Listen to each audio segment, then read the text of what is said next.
and welcome to E-Prime. This evening, I am Daedran. Rapper and songwriter Nicki Minaj recently did a remix of Skeng's Little Miss single. The popular Jamaican dancehall artist released the song back in July.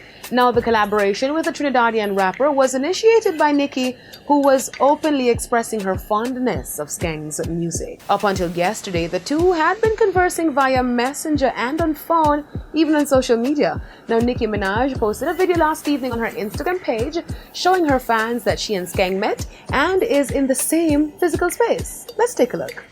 Y'all, guess who I just stumbled upon? You will never believe it. Look.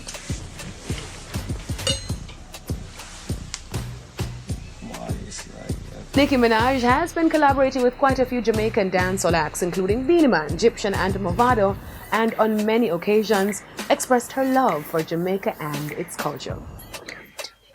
But I want to represent for the Barbs, Nicki this, Nicki that, Nicki Minaj.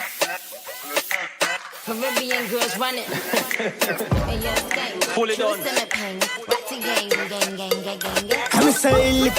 Now to the international scene, where after a 6-year legal battle between rapper Jay-Z and Parlux Fragrances, it has finally come to an end.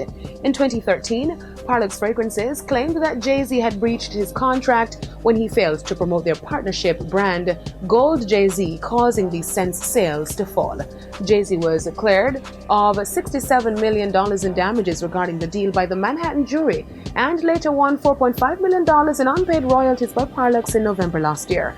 Now, Parlux filed an appeal after the Manhattan Supreme Court Justice Andrew Borrock ruled recently that they had to pay Jay-Z $6.78 million in unpaid royalties, along with interest. God did. DJ Khaled's latest album is expected to hit Billboard 200 at #1 next week. DJ Khaled's 13th studio album has been getting a lot of positive energy from fans who have a love for hip-hop music and are pleased with the featured artists on the album. Now, among those featured artists, Jay-Z, Rick Ross, Lil Wayne, and Eminem, just to name a few. This evening, I'm Daedran. Thank you for watching.